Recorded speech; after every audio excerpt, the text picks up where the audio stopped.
It's no secret that you can learn from games, but educational games tend to focus on the education first and the game second, making them boring and repetitive. There are thousands of them out there, but you probably don't remember any of them because they are just so generic and forgettable. The worst of them follow a very predictable formula. You set up an unrelated scene, such as a mentally unhinged rapper / genius riding a skateboard, then you pose a series of questions for the player to answer. You get one right, and Kanye does a kickflip and you get some points. You get one wrong, and Kanye takes a nosedive into the pavement. This might seem like a ridiculous example, but it's not a million miles away from an old version of Mavis Beacon teaches typing. I remember this from back when I was a kid. It featured a car on a badly pixelated racetrack. The faster you type, the faster your car went. Too many errors, and your windscreen filled up with dead bugs and the game basically insulted you. These sorts of games are perfectly suitable for the very young, but I don't think anyone is going to play them just for the game element, and this devalues the entire concept. I can be 100% confident when I say that young Caliban would have picked Super Mario Bros. Or Golden Axe over Kanye West Street Math Wizard any day of the week. I'm sure that as I say this you're thinking, Caliban, but what about simulation games? As you could make an argument that some of these can actually teach you skills that are directly applicable in the non-gaming world. Well, you might be right. But I'm not sure if playing a couple of thousand hours of Microsoft Flight Simulator would put you in the running to try and land a small plane, even if both the pilot and the co-pilot had picked the fish that day. During my research, I found an electrician simulator on the Steam store, and I'm sure it might teach you how to wire a ring main, but these are direct simulations, and most of the fun isn't the game element itself, but rather the task that you are simulating. It's just not practical for most people to attempt to rewire their own house in an evening, or purchase and operate their own private jet or railway locomotive. We love realistic simulation games because you can enjoy all of the good parts of an otherwise impractical experience without having to worry about financial ruin, permits or jail time. Other sim games are fun in themselves, but these aren't true replications of real life.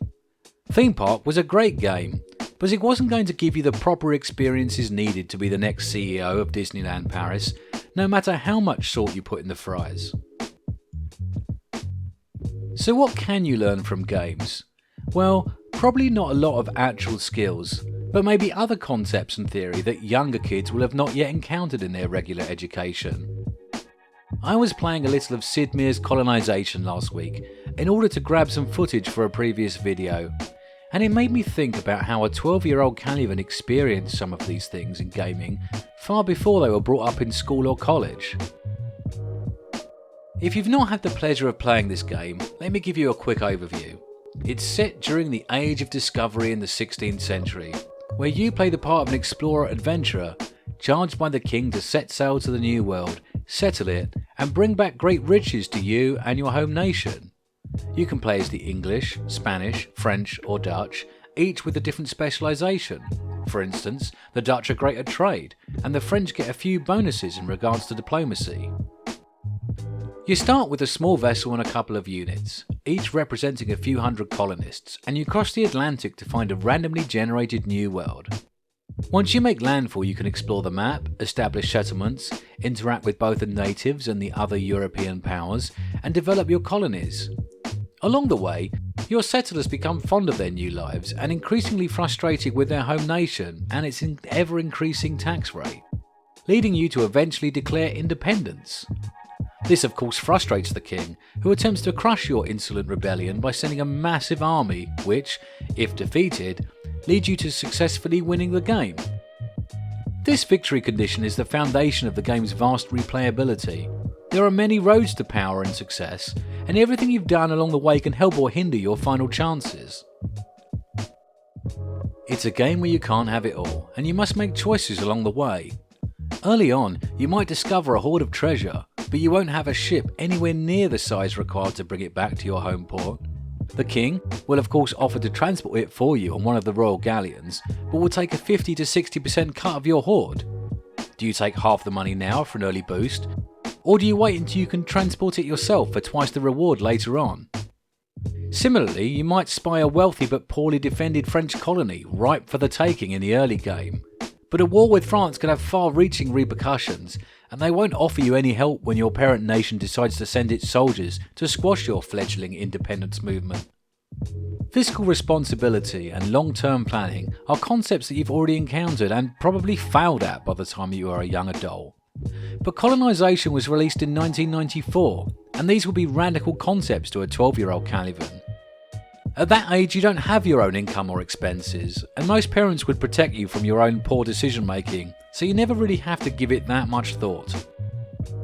However, during the later years of colonization, desperately in need of gold to buy cannons, I would be cursing myself for cashing out my treasure haul early, just to complete my docks a few turns quicker, and promise myself to be more patient in the future. Fiscal responsibility and resource management were some of the more obvious lessons, but there was a deeper knowledge to be had. The real colonization of the Americas was fraught with injustices, and the treatment of the Native American people is not just something known by students of history, but by anyone who's engaged with any of the popular media on the subject. It can be all too easy for a reader to think themselves above those that perpetuated these terrible acts, simply dismissing them as evil people driven by greed and giving them no further thought, knowing that they themselves would have acted totally differently. However, you only have to read up on the Stanford prison experiment to see how normal people can do bad things given the right situations, even when they have a choice. Civilization introduces you to these concepts without you even realizing it. When you first meet the native tribes, they are more powerful than you, but they are friendly and welcome you with peace pipe in hand. If they notice your struggling colonists are starving, they may turn up at your doorstep with food, asking for nothing but your friendship in return. Sure, they may deny you the use of some of the land near their settlements, but at the early stage in the game you don't need this anyway, so you live alongside them in peace and harmony. They can be great trading partners in the early game, providing local goods like cotton and sugar for a very low price that you can then ship home to your nation for a great profit. As the game progresses and the years roll on, the power dynamic shifts. Instead of a few settlers clinging on to life behind a wooden stockade, you've now built fortified towns and you've defended them with musketmen. You need access to more food, more lumber and more ore to power your fledgling industries, and the lands previously denied to you are looking more tempting with each new turn. The reluctance of the native tribes to give you their land starts to become an inconvenience. Sure, they still bring you the odd cartful of sugar now and again, but you're trying to build a frigate, not bake a cake. You start to take the land you want, because your growing settlements require it, and you're way more worried about the Spanish privateers raiding the sea lanes or the king's ever-increasing army than you are about a few small tribes. Initially, the natives forgive your actions, so you take more and more. You build roads that run past their villages, you chop down their forests, until one day you've pushed them too far and they fight back, raiding your starting settlement. But by this time, you are surrounded by walls and defended by cavalry and artillery, so they don't even make a den. The years roll on, and you spy a particularly tempting silver deposit right next to their capital, so you build right next to it. Again, they protest, but you do it anyway. The continuous flow of cotton and sugar you've sent back to your host nation has devalued those as a currency, and you need the high price that the precious metal brings to keep developing your economy. The native tribe retaliates by sending a war party to kill your pioneers who are innocently building a road to cart the silver back to your capital. So you grab your army and you destroy all of their settlements, driving them from the land, solving the native problem once and for all. But you don't feel bad, because after all, they attacked you first. Would it be morally right for people to act this way? Of course not, but it's amazingly close to real history. It's worth noting that there is no part of the game's win condition that requires you to defeat any of the native tribes, and there are actually plenty of mechanics that encourage cooperation. The New World is big, and there is plenty of it to go around, and the different native nations can be great trading partners right up until the last turn of the game, long after trade with your host country has become impossible due to hostilities. You don't have to burn their capital down to mine the silver. Instead, you can bring them rum, horses and guns, which they will happily swap for that shiny but otherwise useless metal high up on the mountain. How you interact with these tribes is your decision, and your decision alone. The game does not force any of these choices upon you. It's easy to look back at the wrongs of history and think yourself above the perpetrators when hundreds of years is condensed down to a few paragraphs. But when you play Colonization, you experience each of these actions one term at a time, and that's what makes it such an effective lesson. Realising that the route to tyranny is just one step at a time is probably not something most 12-year-olds think about. But I did. Because instead of Kanye West's Street Math Wizard, I had Sid Meier's Colonization.